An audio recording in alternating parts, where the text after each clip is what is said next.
40대 관리자 이야기 두 번째. 이런 게 인생이다. 여름 휴가 일주일 전 사고. 미국 병원비 청구서를 직접 보니 입이 떡 벌어졌다. 매년 1분기에 반드시 하는 일 중 하나가 여름 휴가 계획이다. 호텔은 물론 비행기까지 웬만하면 2월 안에 예약을 끝낸다. 경험상 최소 3, 4개월 전에 마무리해야 나중에 일정이 꼬이지 않는다. 2026년도 마찬가지였다. 이번 휴가는 특히 더 특별했다.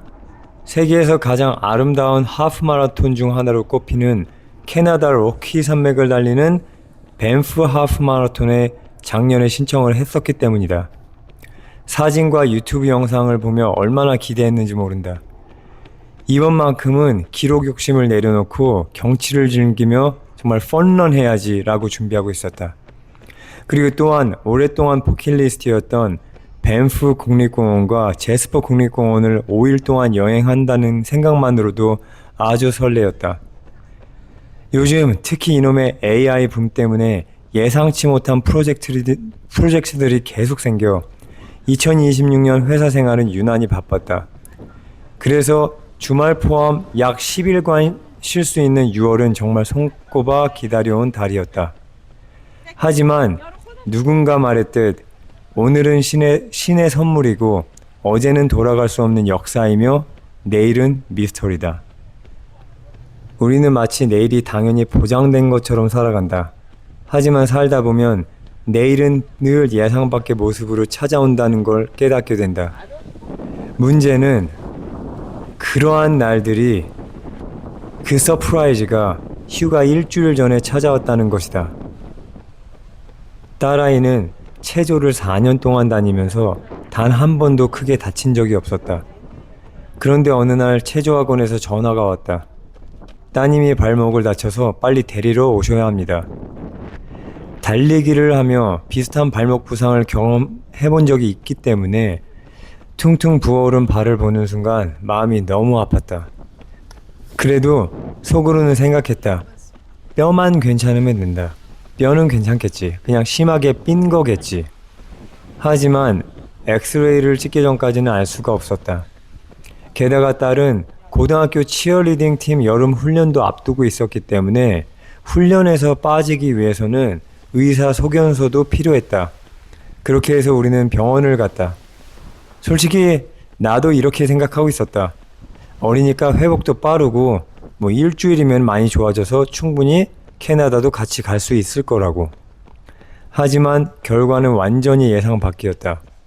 병원에서 들은 말은 충격적이었다. 뼈가 부러졌고 빠른 수술이 필요하다는 것이었다. 순간 머리가 정말 멍해졌다. 다행히 수술은 매우 잘 끝났고 의사는 4개월 정도면 정상 생활이 가능하다고 했다. 물론 그 말만으로도 너무나 감사했다. 하지만 이 사고로 내가 포기해야 했던 기회비용들이 너무나 컸다. 가족여행 계획은 완전히 틀어졌다. 하지만 아들에게는 좋은 기회가 되었다. 국립공원이나 등산을 좋아하지 않는 아들은 자기가 동생을 잘 돌볼 거라고 하며 집에 있을 테니까 걱정하지 말고 캐나다를 갔다 오라고 한다.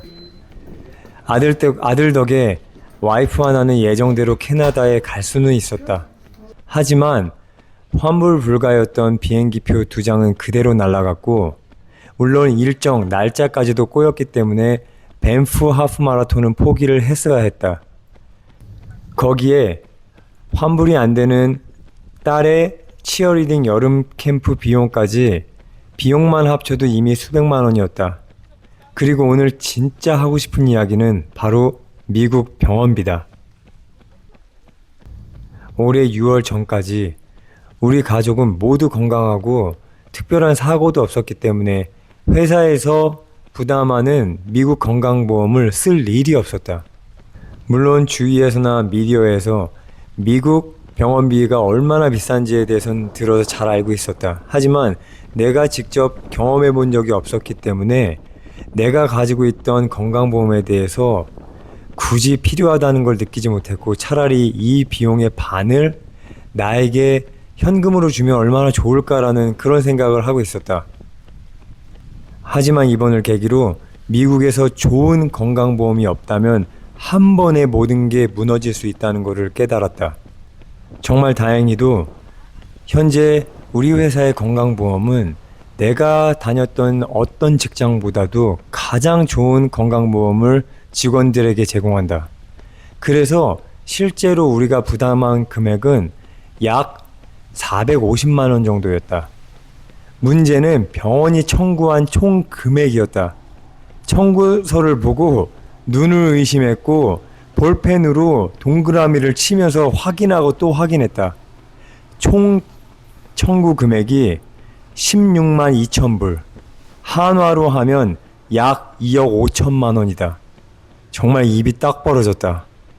오랫동안 무슨 입원을 한 것도 아니고 수술실 들어가서 2시간도 안 되어 나왔고 대기시간 포함 병원에 머문 총 시간은 약 7시간이다. 다시 청구서를 봤다. 아니 이게 무슨 심장 수술도 아니고 발목 골절 수술이다. 나사받고 고정하고 깁스한 건데 청구 금액이 2억 원 이상이라니. 정말 믿기지 않았고 아직도 솔직히 믿기 어렵다.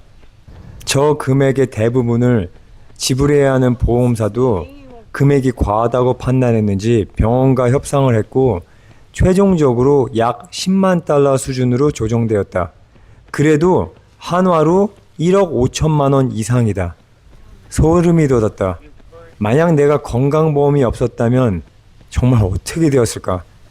지금 생각만 해도 아찔하다. 내가 부담해야 했던 3,000달러가 이렇게 저렴하게 느껴질 줄은 몰랐다. 그리고 나중에 알아보니 보험이 없었다면 병원비 협상도 결국 환자나 가족이 직접 해야 한다고 한다. 정말 미국은 보험 시스템만 이상한 줄 알았는데 병원 시스템 자체가 근본 문제 아닌가 싶을 정도였다. 작년에 팔목 골절로 비슷한 수술을 받은 직원에게 물어봤다. 그 직원도 최종 청구 금액이 약 8만 달러였다고 한다. 한화로 1억이 훌쩍 넘는다. 물론 대부분 보험회사가 부담하지만 정말 놀라운 시스템이다. 이래서 미국에서 의사가 되는 비용이 어마어마하지만 그러한 투자 비용도 회수하는데도 순식간이다. 참고로 저 총 수술 비용에서 의사한테 가는 목이 11,000달러였다. 한화로 약 1,700만 원이다. 그렇다. 2시간이 안 되는 발목 골절 수술인데도 이 정도의 금액을 받아가는 것이다. 참고로 의사는 2명이다. 마취를 담당하는 의사, 그리고 직접 발목을 수술하는 의사. 그렇게 둘이 11,000불을 가져가게 되는 것이다. 그러고 보니 15년 전 종합병원 간호사에 2011년 세금 보고를 하다가 그해 병원에서 받았던 연봉이 약 12만 달러가 찍힌 걸 보고 너무 놀랐었던 게 기억이 난다. 도대체 그러면 이건 2011년의 이야기를 하는 것이다. 그러면 의사는 도대체 얼마를 벌었겠는가? 우리 딸도 의사까지는 아니더라도 이 모든 게 자동화되고 있는 AI 시대, 환자는 계속 더 늘어나는 고령화 시대에 미국에서 종합병원 간호사라도 되면 얼마나 괜찮을까라고 생각해봤다. 자식들에게 절대 회개는 하지 말라고 50번도 더 이야기한 것 같다. 이유는 언젠가는 자동화되고 사라질 직종 중 하나이기 때문이다. 다시 주제로 돌아와서 돌이켜보면 5월 30일까지는 정말 상상하지도 못했던 일들이다. 불과 일주일 사이에 비행기표 손실, 치어리딩 캠프 비용 손실, 수술비 발생, 가족 일정 변경, 하나 더 추가하자면은 계속 투자하고 있는 비트코인의 폭락, 이 모든 일들이 한꺼번에 생겼다. 그런데 여기에서 내가 얻은 것이 하나 있다. 정말 중요하다. 바로 직장의 소중함이다. 요즘 AI 붐 때문에 회사에서도 없던 프로젝트가 계속 생기고 있다. 대부분이 자동화 관련 프로젝트다. 솔직히 짜증도 정말 많이 났다. AI 때문에 왜 일이 이렇게 더 많이 늘어나는지 싶었다. 그런데 이번 일을 겪으면서 생각이 완전히 바뀌었다. 직장은 단순히 연봉을 받는 곳이 아니었다. 건강보험, 연금, 복지 혜택, 이런 것들이 정말 필요할 때 얼마나 큰 힘이 되는지 몸소 느꼈다. 특히 미국처럼 의료비가 비싼 나라에서는 회사가 매년 가족 건강보험에 수천만 원씩 부담해 주는 것이 사실상 엄청난 숨겨진 보너스나 다름없다. 이 일을 겪고 난 뒤에 회사로 운전하는 길에서 마음이 바뀌었다. 회사로 운전하는 길이 불만족이 아닌 감사로 가득하다. 딸아이의 불행한 사고가 오히려 내 직장 생활에 대한 태도와 마음가짐을 새롭게 해주었다. 또한 이러한 생각의 변화만으로도 직장 생활에서 변한 건 없지만 큰 동기부여가 되고 오히려 직장 생활이 즐거워진다.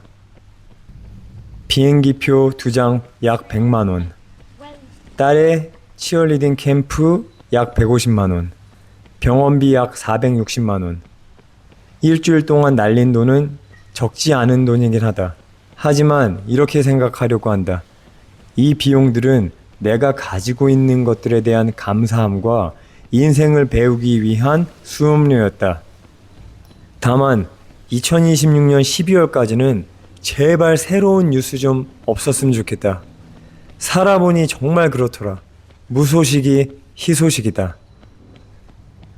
Our hearts beat to the city streets. We began to feel the fire.